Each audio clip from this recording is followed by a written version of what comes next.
Okay, hi everyone. Thanks for joining us today. So I've got Sophia here, my colleague. She's going to be helping me behind the scenes. And we've got Regina here. She's from South Africa, Agile 42 coach and trainer. So she'll be talking about the 5 essential skills for successful collaborative relationships. Okay, so before I hand over to Regina, just a few technical issues. So you're welcome to chat with us in the chat towards the bottom of your screen. So just make sure that you select all panelists and participants so everyone can see. And there's also a Q&A section, which you'll see at the bottom of your screen. So if you've got any questions for Regina, please pop them in there. And at the end of her talk, we'll get to as many questions as possible. If we don't get to them all, don't worry, she'll answer them and we'll put into a blog post and send that to you. And yeah, we are recording this today, which we'll share across all our social media platforms, also in an email. It's so that we... I sorry. think we lost you for a small second. Do you want to continue? Go on. Sorry. Yeah, I don't know where it dropped off, but we are recording this session. Yes. And so we'll share the recording to you via email and also on our social media platforms and our website. So just keep a lookout for that. Yeah, so I think that's it. Anything else for you need to mention?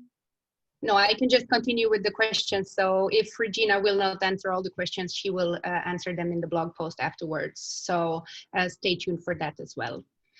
Okay, perfect. Yeah, that's good. Great. Good luck, Regina. Thanks, Regina. Cool. Okay, so I'm going to share my screen and please just tell me that I am sharing the right screen. Let me play there. Okay. Are you seeing everything? The whole screen is my presentation, right? Yes, perfect. Okay, great. Hi, everybody. I'm very glad to be here. This is my very first webinar, so I confess that for the last 2 days, I've woken up in the morning in a cold sweat, feeling quite nervous about the webinar. So, well, here I am, and the best way is just to get stuck in. So today I'll be speaking about the 5 essential skills for successful collaborative relationships. And it's really based on research that I've done on collaboration, as well as it's also powered by Jim Tamm's Radical Collaboration. I'm a certified radical collaboration trainer as well, so it also comes from that body of knowledge. So a little bit about me. I'm an agile trainer and coach, a certified radical collaboration trainer, and really a collaboration geek. I try to read everything about collaboration. I've got a whole bunch of books on collaboration, so I try to keep up to date as much as possible. I'm multilingual. I speak quite a few languages. I'm a cat person. In fact, one of my cats is here keeping me company, so I don't feel so nervous anymore with him here. I'm a social entrepreneur. I help other social entrepreneurs, especially where they are able to adopt more agility in their enterprises. I love Indiana Jones and Star Wars. I'm a big fan. And Instagram is my best friend. I have declared war on Facebook, so Instagram is where you will normally find me on social media. I'm based in Johannesburg, South Africa. So if you are from the Northern Hemisphere and you're wondering why I'm here with my long sleeves, it's because we have just entered into spring, so it is still a little bit chilly. So I'm really looking forward to a nice warm summer. So that's really who I am. Yeah, so let's get stuck in. So what is collaboration? And there's a lot of definitions of collaboration. A lot of people have got many different ideas of collaboration, and collaboration actually is very simple to understand, but very difficult to actually get right. But before I get into what is collaboration, I'd like to tell you a story of 2 syndicate groups. A couple of years ago, I enrolled in GIBS, the business school of the University of Pretoria. to do a certificate in social entrepreneurship. And I'd heard horror stories about syndicate groups at universities where people did not collaborate, and doing the assignment normally fell into the laps of one or two people. So I was very reluctant to participate in syndicate groups. What also made it worse for me, coming from an agile world where I'm used to making my own choices, is that the whole class was allocated to groups. That was very new to me. So I had no choice who I could be in a group with. The idea was that there would be one group for the first semester and then another group for the second semester, and I had no choice whatsoever in who I would be in the group with. In any event, the first meeting for my first group came up, and I decided, well, I'm not going to let this be a horrible syndicate group. I'm going to do what I do best. I'm going to facilitate this group. So I arrived at the first meeting with my facilitation kit, with my markers and my sticky notes, and I explained what I wanted to do. I left the option up to them, because if they didn't want to do it, then I would be happy with it.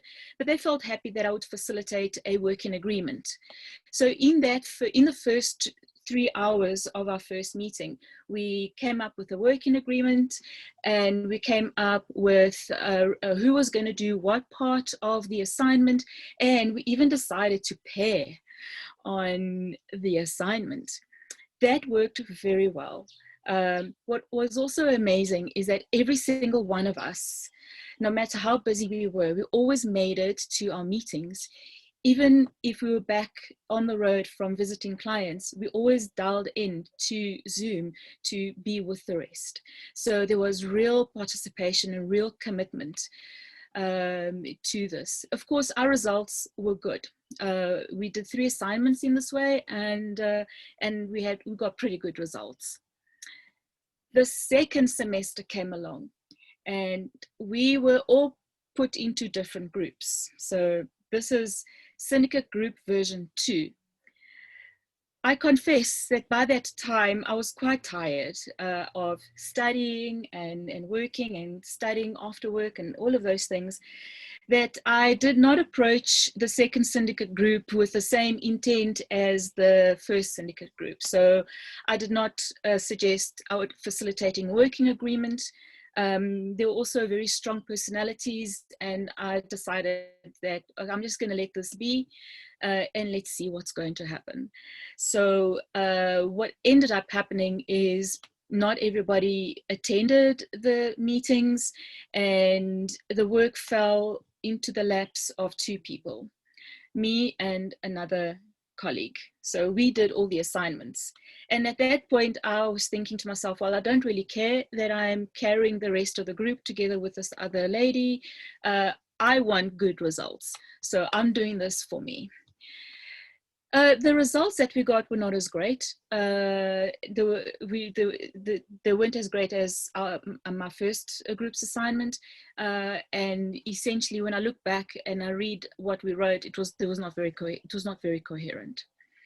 So that then led me to start thinking about collaboration and what actually happens in real life in organizations and in the clients that I work with. And it was almost like a mini experiment. I didn't go in with the intention of it being a mini experiment about collaboration, but it turned out to be. And I've since decided to speak about it and also share my research, and also share things about radical collaboration, because after that experience, I found Jim Tamm's work and eventually went on his course and became a trainer. So that is just a little bit of why collaboration is just so important and fascinating for me. And again, and going back to the original question that I asked, so what is collaboration? And my favorite definition of collaboration is simple. It's collaboration is making joint effort towards a goal. And it was coined by Freda Briggs and Kohlstraten in a paper they did around designing self-organizing structures for teams, or rather engineering self-organizing structures for teams in different disciplines. So it's simple, right? I mean, it's deceptively simple, but the reality is that it's not so easy to get right. And why is that? I mean, why do you think that is? It's because it's because we are people and we are working with human systems. And when you're working with human systems, things are inherently complex, so that you can't predict that collaboration is going to work, because a lot of people come together, and unless there is some form of coherence, then collaboration is not going to happen. So let me break down what made, in my opinion, our syndicate group work so well. So it's the 5 essential skills for successful collaboration.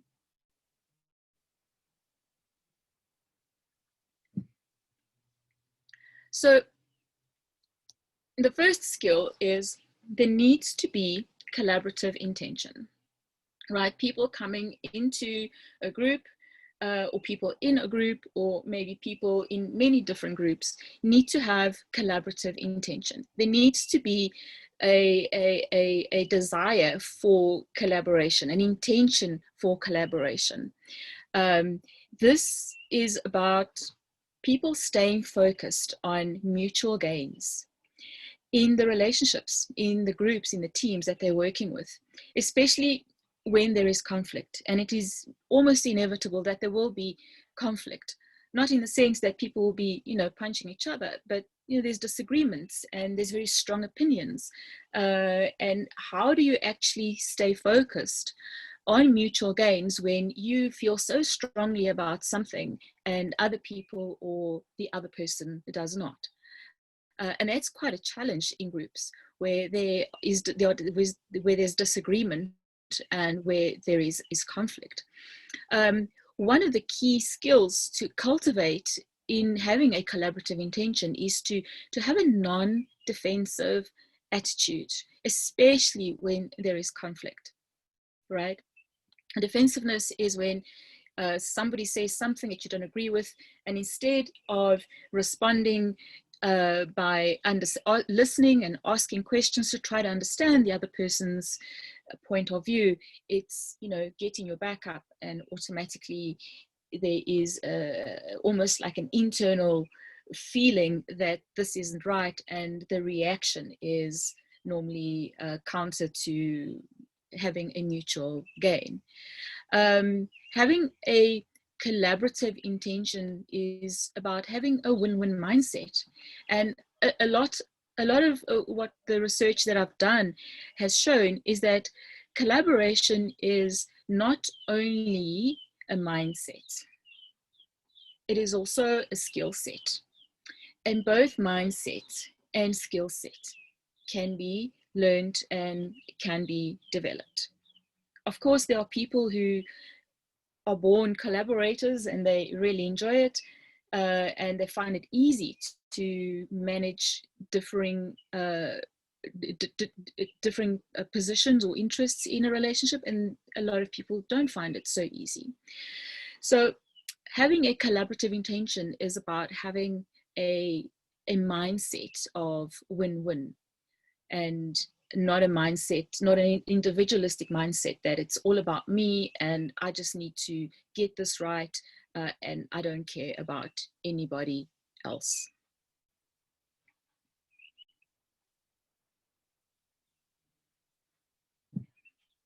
The second skill is the skill of truthfulness, right? And truthfulness is quite important. And I'm not sure how many of you are Agile coaches or Scrum Masters or work in teams using different Agile methods. You've all heard about creating psychological safety, and that teams that are psychologically safe tend to perform better than teams that are not psychologically safe. And psychological safety is is quite complex, because it's not just about the environment around the team and the enablers of that environment of psychological safety. It's also about the individual, right? And one of my mantras is that collaboration is not a team sport initially, because people need to have a collaborative intent first and foremost before they're able to collaborate. So companies can spend a lot of money sending people on collaboration training, and then those people come back to the office and very little changes. Because it's not just about the skills, the external skills and techniques that you can teach people, all the exercises, all the cool things that teams can do to collaborate better.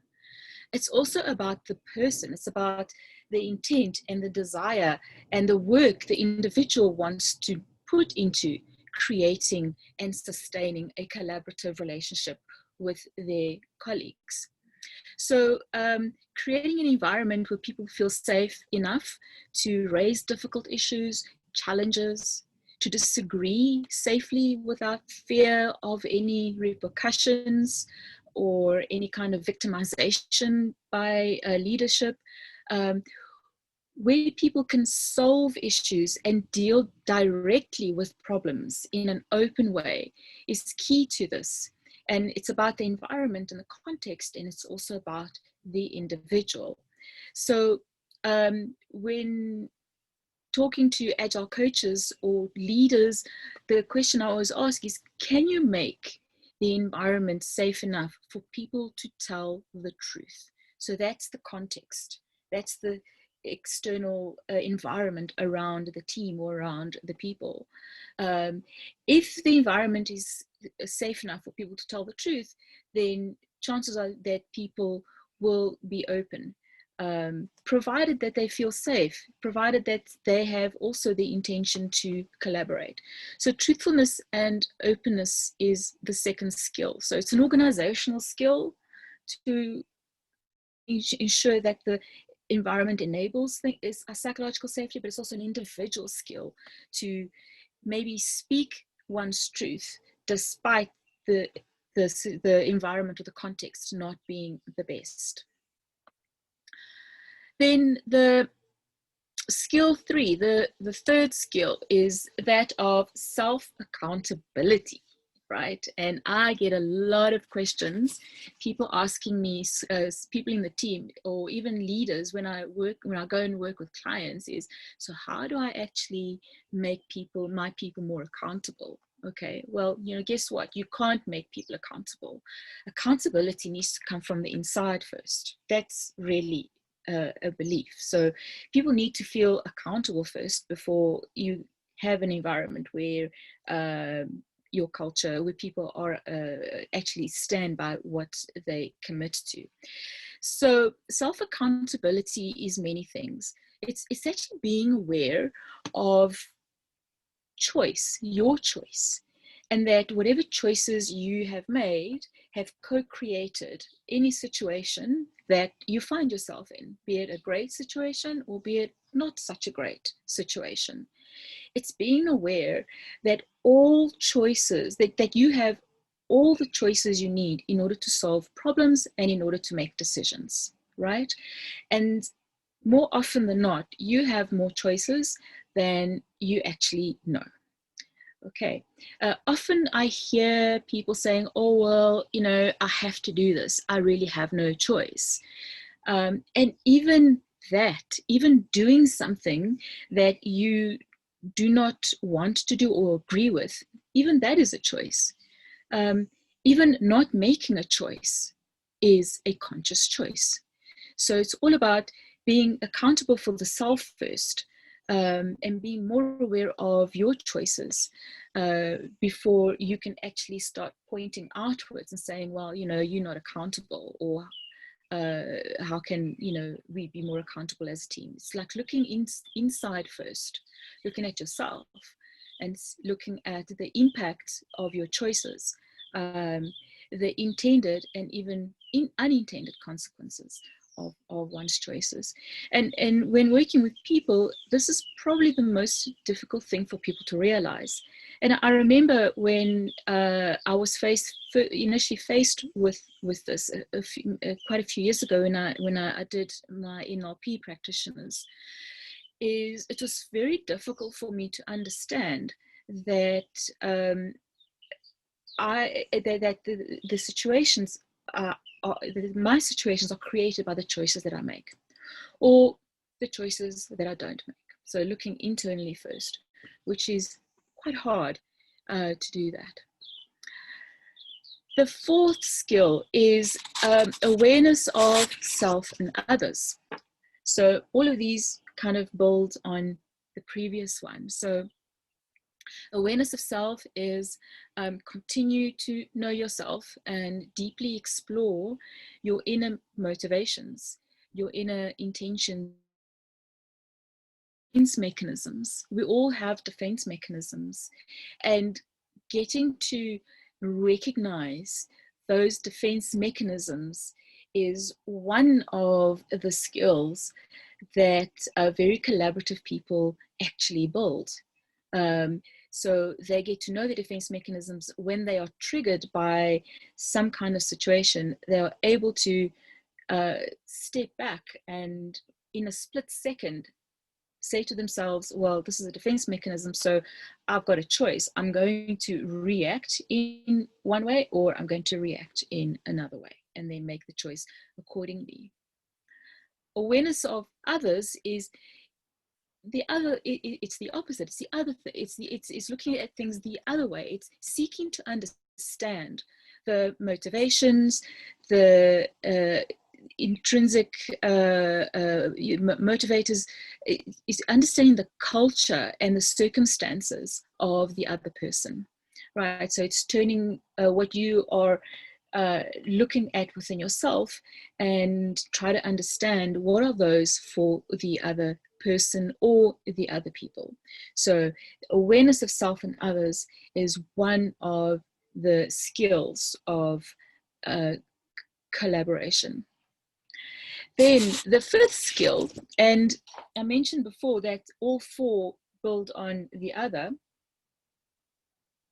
or rather on the previous ones, is the fifth skill is that of problem solving and negotiating.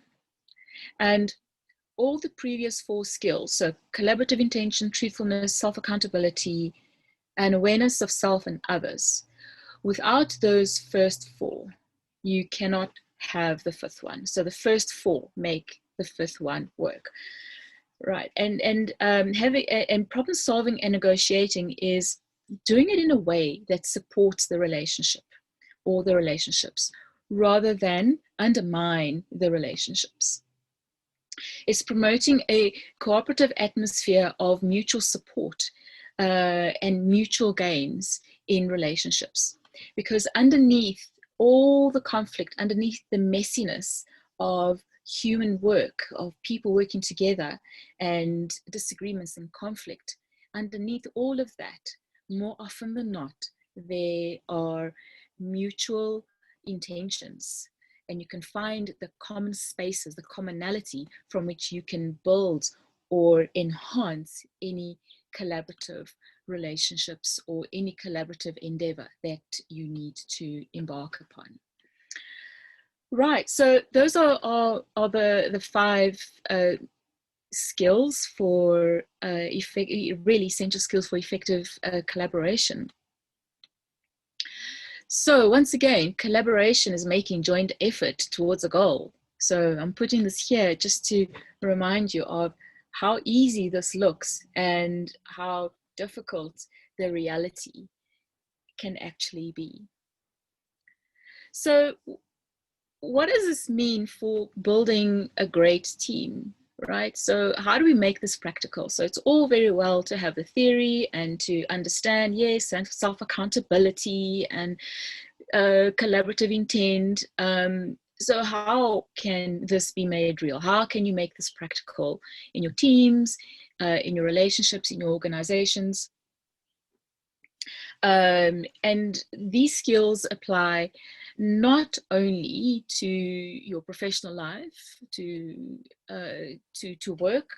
It applies in any context. It applies in your family environment. It applies with your friends. It applies to any clubs that you may belong to. I belong to Toastmasters. It's a public speaking, international public speaking club. And these are pretty important for making things work, especially at committee level. Toastmasters is very much a volunteer-based organization.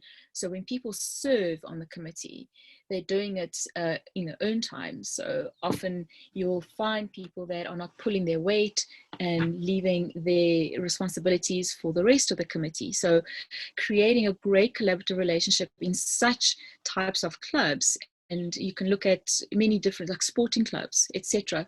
All of these apply across all the different contexts. So before I give you a few tips on how to make this real, let's just reflect on a study of interprofessional collaboration. So interprofessional collaboration, I first encountered the term in a white paper written by a bunch of researchers who did some research in the St. Bartholomew's School of Nursing and Midwifery. So it's really in the medical fields. And it's a school of nursing and midwives, they wanted to build greater collaboration with the medical school, where people train to become doctors, so that nurses and doctors could collaborate a lot more effectively. And interprofessional collaboration plays quite a big role when you have one patient with a condition that is being taken care of or treated by different healthcare professionals. And collaboration between all of those healthcare professionals is pretty important.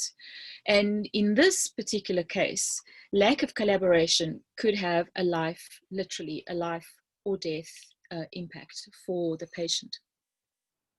At best, the patient would not get great service. At worst, the patient could actually die. So interprofessional collaboration becomes quite important. And traditionally, doctors and nurses, there's a power imbalance between doctors and nurses. And it's been glamorized or reflected in many Hollywood series or movies. And it was quite important for there to be greater collaboration interprofessionally, not only amongst the doctors, but also amongst the nurses and physiotherapists and people who are not as highly qualified as, say, maybe specialist physicians. And what the researchers found is that there were a whole bunch of things that broke collaboration down, and that there were a whole bunch of things that actually sustained and strengthened that collaboration. And I was quite initially surprised, and then pleasantly surprised to find that the same issues that these medical professionals were encountering in their collaborative endeavor was exactly the same issues that I encountered on a daily basis when working with my clients and the teams in the organizations that I work with. And I guess I shouldn't be surprised, because we're really talking about people here, right? So whether somebody's a doctor or a nurse or working in a medical team, or if somebody's in IT and they're delivering on a banking system, we're all humans, we're all people. We have the same motivators and beliefs and values. There's a lot of things that drive us, which are quite common. And what I'm going to share now is just a distillation of the research that I did from this interprofessional collaboration study, a research that I did, which I believe applies, and I have applied it to teams that I work with in big corporates, especially teams who are on their journey to becoming more agile.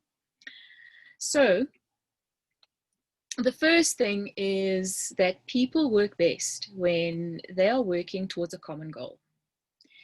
And often teams that I work with are not really aware of what their goal is. they go to work and they are in reactive mode because there's a lot of maybe tickets coming in, maybe a lot of stories coming in, and they are taking additional work into their sprints if they are using Scrum, and eventually they lose sight of their goal, of their focus, right?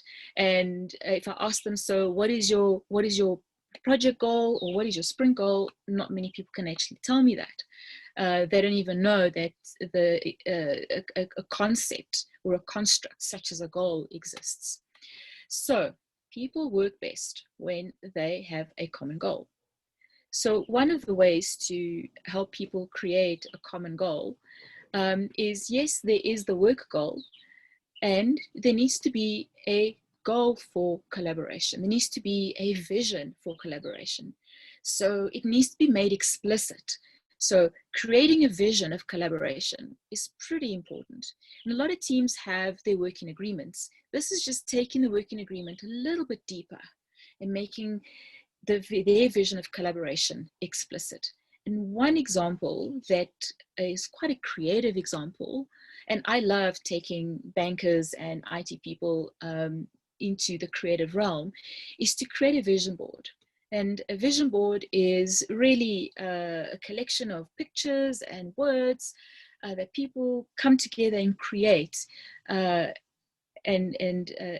talk about their vision for collaboration. And then it's made visible, whether it is on a wall, or now that a lot of us are working from home, it's on a mirror board, but it's something that is explicit. And the important thing about a vision board is the link between the left brain and the right brain, the analytical brain and the creative brain, in a nutshell. And to make those connections is important. Without those connections, collaboration will merely be an academic, awesome concept that is very difficult to actually make real or actually start living. So having that connection between the left brain and the right brain is pretty important. And the vision board is something that I found that really creates this, or helps to create this connection in people. So that is creating a vision for collaboration. The next one is sharing offerings and expectations. So it's really who brings what to the party, okay? And it's part of team formation, and it's also part of team maintenance, right? It's sharing offerings and expectations, for example, to understand what are the skills that everybody brings? What are the skills and what things can people bring to the team? And it's quite important to that, because a developer is not just a developer. There's a lot of other things that developer can do. Same thing as a tester. A tester isn't just a tester. There's a lot more things that a tester can do. And when you're looking at creating a cross-functional team, you want to understand what are all the skills and competencies that people bring to the team? And quite importantly is, what are the areas that other people can support their colleagues with, right? It's about supporting each other. It's about understanding what people bring to the party, and it's also understanding where you as an individual can help with the rest of the team. And a really nice example is a market of skills exercise that you could do, which unpacks this for the team. Then the next one is to visualize the context. So it's sharing information about structures and processes. And that is not as defined as it might sound. It's really about sharing context, visualizing context. And whether it is within a team, there's the context of all the different people in the team, what they bring to the party, and also where there needs to be collaboration across the teams, is understanding the context of every single team in that ecosystem. And I find doing the Magic 21, also known as the CDE configuration, quite useful to understand and visualize this context. The idea comes from Glenda Yoang and the work of the Human Systems Dynamics Institute, and it's really to understand what are the similarities in the contexts and between us in the team. What do we have in common?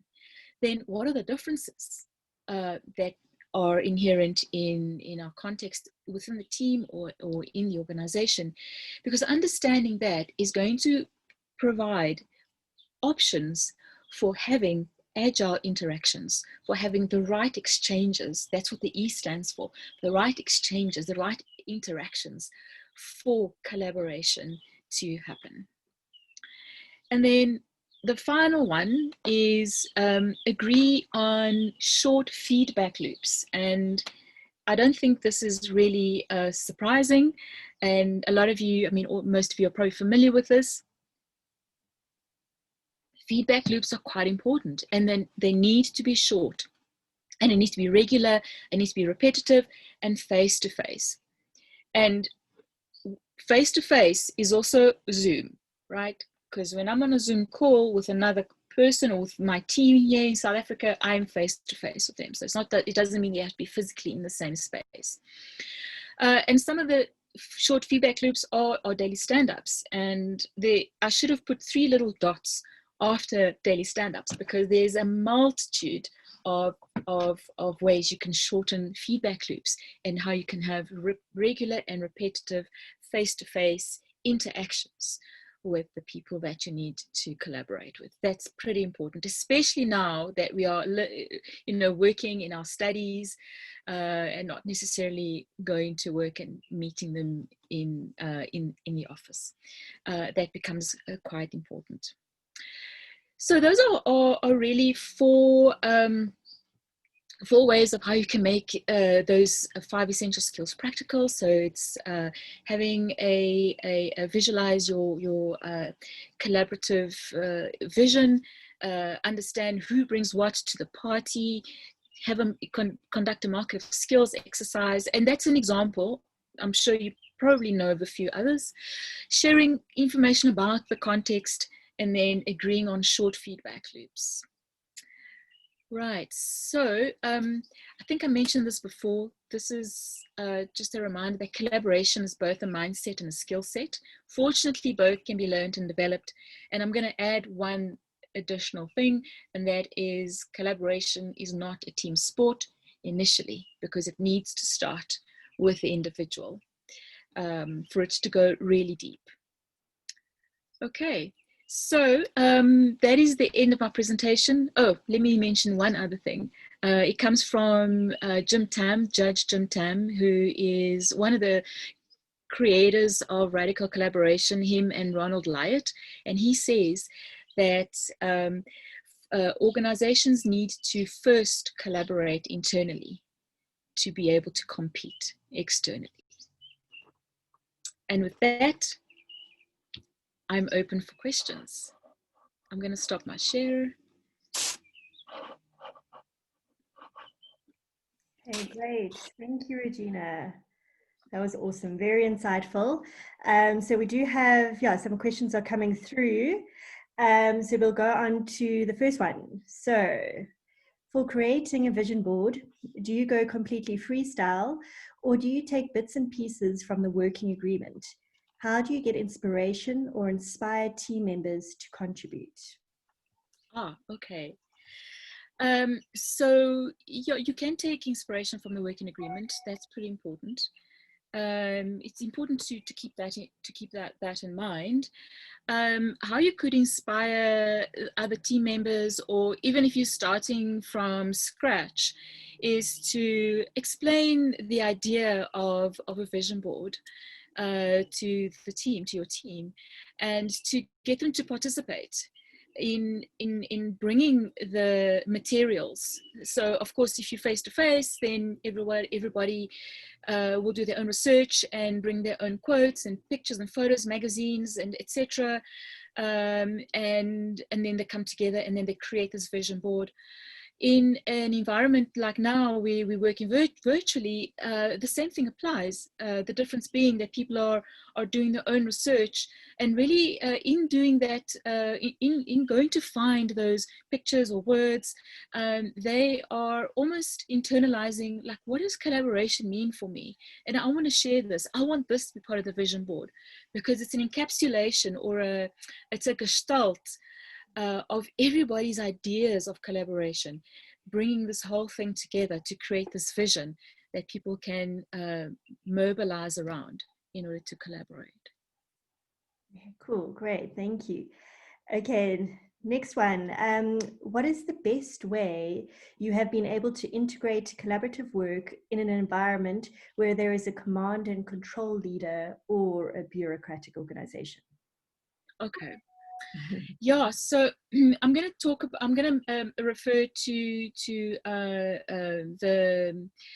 the choices that we make. So even though there is a very hierarchical organization with a command and control leader, as a team, you still need to collaborate, right? So you're looking at what is it that you can, so initially, what is your area of influence? What can you influence? And your work as a team is something that you can influence, and that you can still have a collaborative vision.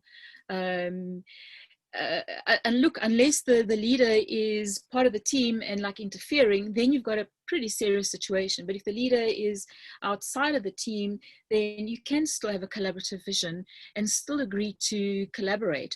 And even to the extent of, like, if somebody from the outside comes to each individual person and asks them to do something that's not in the backlog, what are we going to do about it? Right? How are we as a team going to be open about the problems, the issues that we are facing? Because when people are able to be open in their small context of the team, that creates almost like an inner strength, like a strength profile for the team that helps them start pushing some of those barriers quite slowly. And especially if they have a great Scrum Master who can support them, it's pretty important. So it is possible. So never think that you are bound by your circumstances. So you need to make a decision. Are you a victim who are going to accept everything that's thrown at you, or are you in control of yourself first and foremost? And what can you do in order to make things better? And it's about small changes over time. Okay, great, thank you. Okay, then the next one is, what is the difference between collaboration and cooperation? Collaboration and cooperation. Okay, so collaboration is when people coming together and they're working together and they're collaborating. So there is a almost like an ecosystem that's formed around the collaboration. Cooperation is, for me, in my mind, there's almost like a short-term element. So you be cooperating with other people on a short-term basis. That said, there's no reason why you can't turn that into a collaborative relationship, right? So, I mean, if you want to split hairs and go into the dictionary and see, oh, this is what cooperation says, this is what collaboration says, think about the intent behind that, the intent about whether people are collaborating or cooperating. Look at the intent behind that. What do you need to come together to do, to solve, and work with that? Okay, cool. Not sure if it answers. Yeah, no, that's great. Thank you. And then this one's from Jessica. How do you handle an individual who has a negative attitude and actively does not want to collaborate? Okay. Wow. Yeah, that's quite tricky, right? So these are just some suggestions. You need to see what's going to work for you. So first of all, it's quite important that you manage your defenses. Okay. It's very, very easy that one person who is not cooperating and their defenses and highly defensive, it's very easy for the other people to feed off that. So it's very important that each individual manages their own defenses. And then after managing the defenses, and coming across non-defensive, you then stand in inquiry. It's like a stunning concept from Glenda Yawang. Once again, I leverage a lot from her work, is stand in inquiry and be curious about why that person is, what is the problem, what is going on for that person, right? Because often the person who's defensive is expecting a defensive reaction in return. So when they're not getting that and they're getting genuine curiosity about what's going on, then you could start to get them to open up. And then once that happens, try to understand what is going on, and there's a very good chance that you'll find that they want the same things you do, but there's just some needs that that's not being met, that is making them react in a way that's not great for themselves or the team. So if I can just recap, I said a lot of things. Manage your defenses. Okay, don't come across as defensive. Come across as genuinely curious and ask questions to understand. And we're talking about a complex situation here, and you'll get input and feedback from that, and then it should help you with what you would do next. The worst thing that I would do is to ostracize them or call them out on it or anything like that. Okay, cool, thank you. And then we've got someone who wants to find more info on the Magic 21 CDE configuration. Yeah, okay. So, yeah, I mean, so he's tried to Google it, but maybe we can include that in the blog post. Yes. Okay. Yeah, I'll put it in the blog post. Okay. Cool. Okay, and then another one is, how can you deal with conflict now that everyone is working, from home? Yeah. That's another barrier. Yes. So how do you deal with that? Okay. The first thing is if you are the coach or Scrum Master or the person who is maybe bringing it up, manage your own defenses. I keep saying that. I will always say that. Manage your own defenses, right?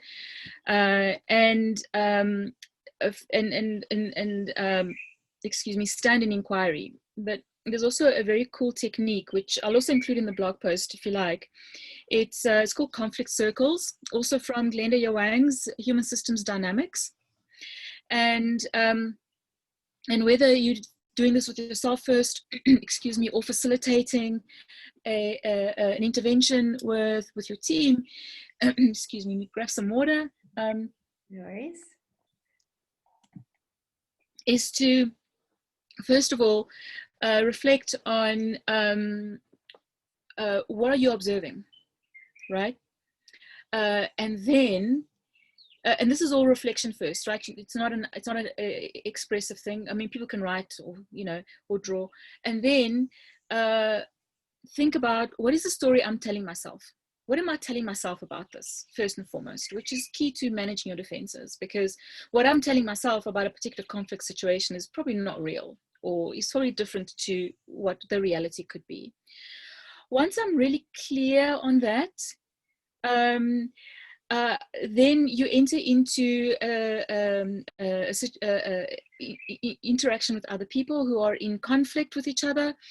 And a lot of conflict management processes start with storytelling. People tell their stories about what's going on, why they're upset.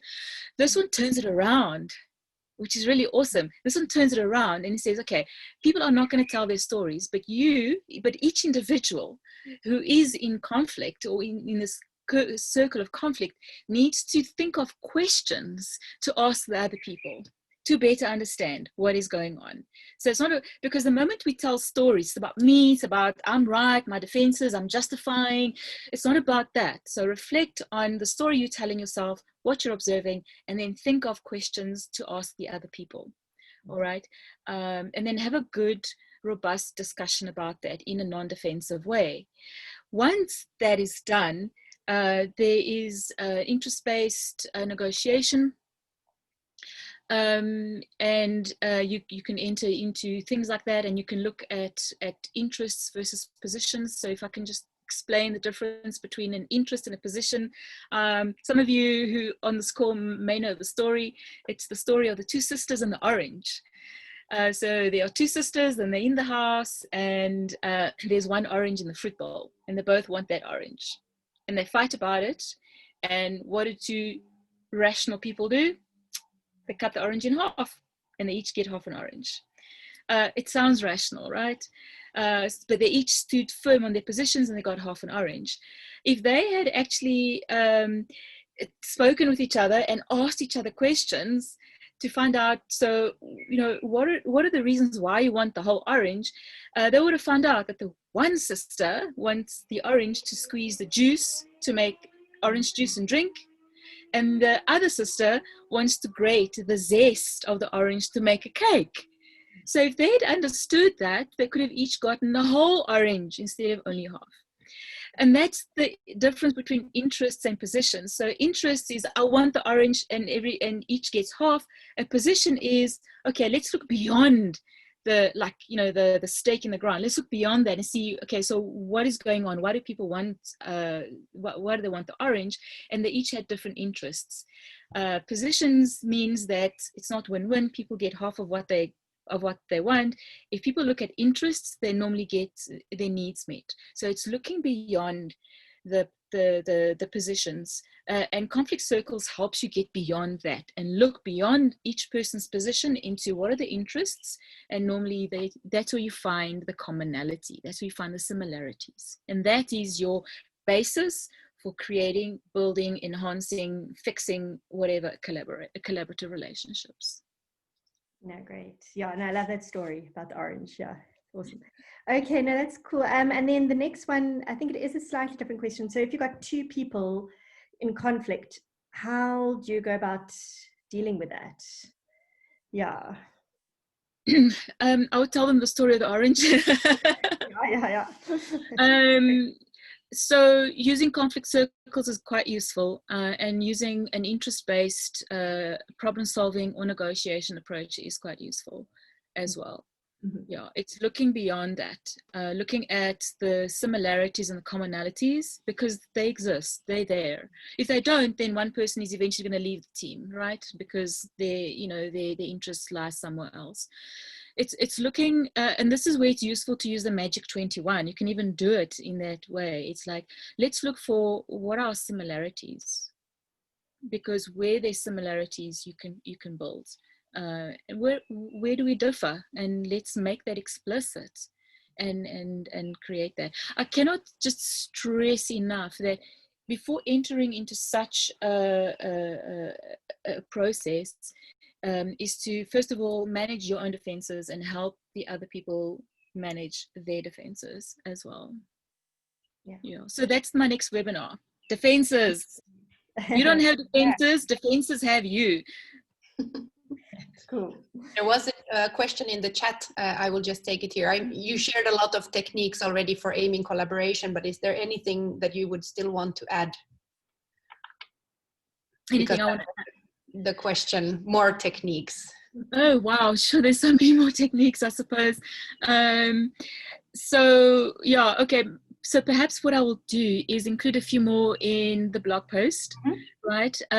So everything that you know already is probably, you can probably think about it and using it in different ways, but I will share some. I'll also share some references, so just some, I love books. I'll share some of the books which I've got there. I've got a book there by Jim Tamm, who's since passed. It's called Collaboration Explained. So I'll include that reference. And if you can get the book, it gives you also a lot of techniques. And even look, even Esther Darby and Dinah Larson's book, Agile Retrospectives. You'll find stuff in there, right? So things are where you least expect them. But I'll include some of those references in the blog post. Right? Yeah, that'd be perfect. Yeah, and then Karen's also asking for the source for conflict circles, so we'll also just verify that URL for you and put that in the blog post. Yeah, cool, Perfect. We'll do that. Okay, yeah. So, and any more questions on your side, Fia, that came through the chat? No, people also would like to have the blog post in the email with the recording afterwards. So we will need to see that happens for everybody. Yeah, perfect. Yeah, we will do. Okay, cool. So I think then we can finish up maybe just a few minutes early. Yes, so we will be doing another webinar later in September, so in a few weeks' time. It'll be a client webinar, so please have a look at the meetup groups. It'll be on there, and we'll also put it on our social media channels. But yeah, but thank you so much for joining us today, and thanks Regina and Fia. It was great, very, very insightful. Yeah, and we hope to see you next time. Okay, thank you. Thanks, Amy. Bye. Bye, everybody. Bye, everyone.